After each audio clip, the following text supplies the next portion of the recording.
नमस्कार, मी कृपा Sapkal. News uncut मध्ये आपलं स्वागत. पाहुयात आजच्या टॉप 10 घडामोडी. मराठा आरक्षणाचा अध्यादेश घेऊन जरांगे पाटलांचे अंतरवालीत काल रात्री उशिरा आगमन झाले. यावेळी ग्रामस्थांनी आणि मराठा तरुणांनी डीजेच्या तालावर ठेका धरत जरांगेंचे अंतरवालीत जंगी स्वागत केले. यावेळी गुलालाची मुक्त उधळण करत फटाक्यांची आतिषबाजी करण्यात आली. गावात जरांगे पाटलांचे आगमन होताच महिलांनी जरांगे पाटलांचे औक्षण करत त्यांचे स्वागत केले. जोरदार घोषणाबाजीने अंतरवाली गावाचा परिसर दणाणून गेला होता.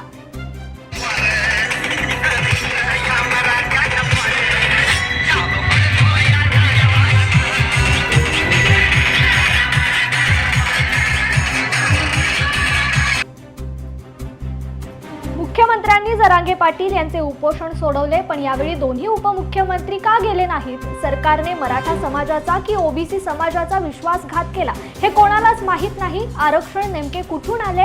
हे आरक्षण द्यायला हवे होते, त्याचे काय झाले? याचा खुलासा करण्याची मागणी माध्यमांद्वारे नाना पटोले यांनी राज्य सरकारकडे केली आहे.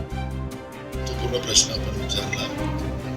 खरं तर मला असं वाटतं की जरांगे पाटलांना आज त्यांचं उपोषण माननीय मुख्यमंत्र्यांनी आणि आपलेच बाजूचे जळगावचे एक सुपुत्र ते कायमच राहतात हे असं जाऊन सोडवलं. दोन्ही उपमुख्यमंत्री का नाही केले? तो ऐतिहासिक निर्णय केला म्हणून सांगितलं ना. त्यांनी मराठा समाजाला फसवलं की ओबीसी समाजाला फसवलं हेच कोणाला कळायला काय नाही. यांनी सुरुवातीला सांगितलं की ओबीसीच्या आरक्षणाला मी हात नाही लावणार. सांगितलं की नाही? विधानसभेतही सांगितलं, रस्त्यावरही सांगितलं. मग आता तुम्ही आरक्षण दिलं असं म्हणता, तर कुठून दिलं ते तुम्ही स्पष्ट केलं पाहिजे. तुम्ही सरसकट आम्ही देऊ असं सांगितलं होतं मराठा समाजाला, तर ते पण नाही दिलं. माझा सवाल असा आहे की मराठा समाजाला फसवलं की ओबीसी समाजाला फसवलं हे सरकारने खुलासा केला. राज्यात नांदेडनंतर शीख बांधवांसाठी पवित्र मानल्या जाणाऱ्या मनमाडच्या ऐतिहासिक गुरुद्वाराच्या जीर्णोद्धार आणि नूतनीकरणाचे काम हाती घेण्यात आले. यावेळी बाबा द्वीपसिंगजी यांच्या जयंतीनिमित्त शीख धर्मगुरूंच्या हस्ते या कामाचा शुभारंभ करण्यात आला. भाविकांची वाढती गर्दी पाहता नवीन दरबार हॉल, भाविक यात्री निवास, प्रशस्त लंगर हॉल येथे बांधण्यात येणार आहे. तत्पूर्वी शीख धर्मीयांचे गुरु बाबा द्वीपसिंगजी जन्मोत्सव मनमाड गुरुद्वारात उत्साहात साजरा करण्यात आला.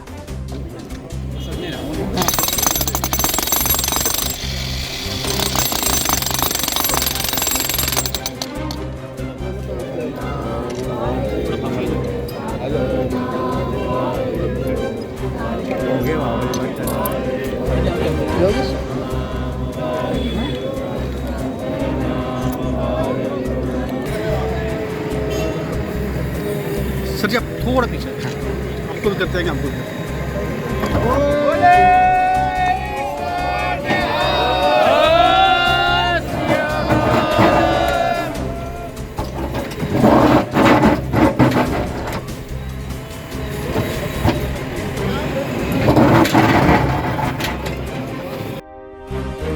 मुंबई पोलीस खात्यात पोलीस सहाय्यक निरीक्षक असलेले आणि मुंबई अतिरेकी हल्ल्यातील कसाबला फाशी देण्यात महत्त्वाची भूमिका बजावणारे धनंजय बारभाई हे जेजुरी भूषण पुरस्काराचे मानकरी ठरले.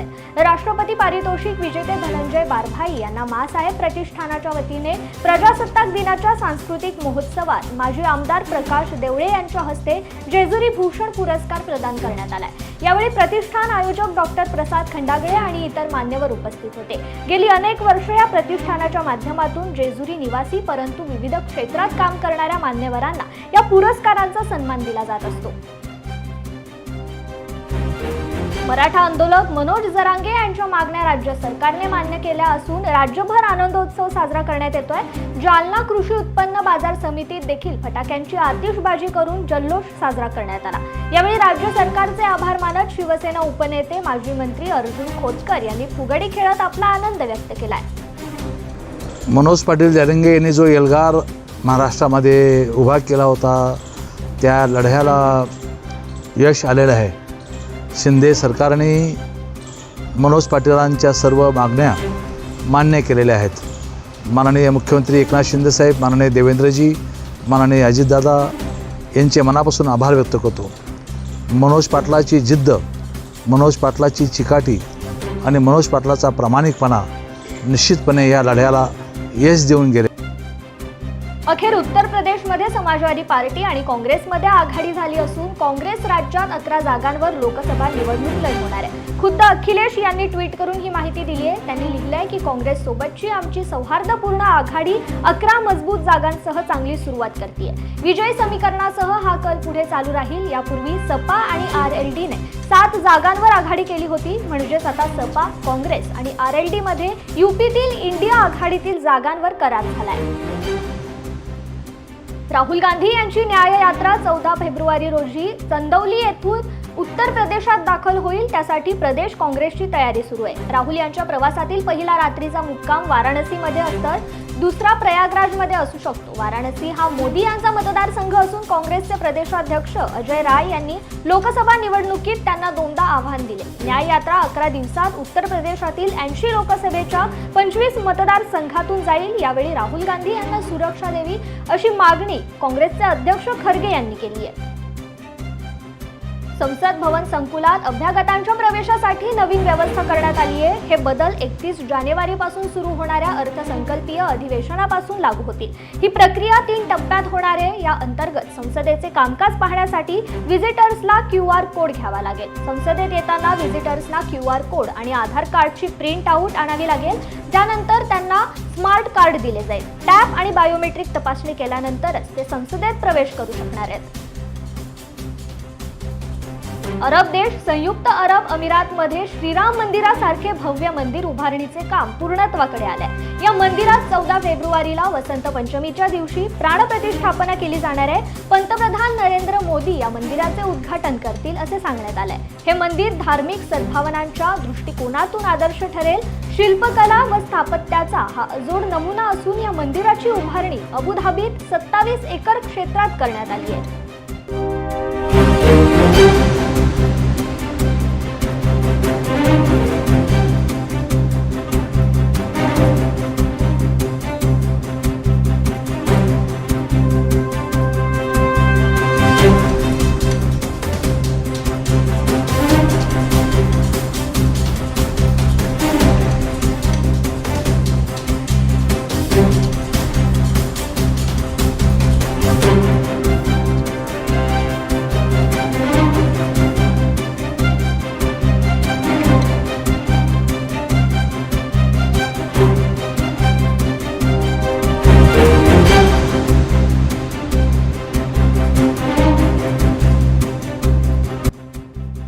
माय देशात फिरकीच्या जोरावर सामने जिंकणाऱ्या भारतीय गोलंदाजांची शतकवीर ऑली पोप आणि त्याच्या इंग्लंड संघातील सहकाऱ्यांनी चांगलीच दमछाक केली आहे. तिसऱ्या दिवसाच्या टी ब्रेक नंतर भारत ड्रायव्हिंग सीटवर होता. मात्र तिसऱ्या सत्रात इंग्लंडने 144 धावा करत भारतासमोर पेस निर्माण केलाय. पहिल्या कसोटी सामन्याच्या तिसऱ्या दिवसाखेर 6 बाद 316 धावांपर्यंत मजल मारणाऱ्या इंग्लंडकडे 126 धावांची आघाडी आहे. आज विकेट्स मिळाल्या तर आजच भारत आरामात जिंकण्याची शक्यता आहे. टॉप 10 मध्ये आज इथेच थांबूयात. पाहत रहा न्यूज अँकर. धन्यवाद.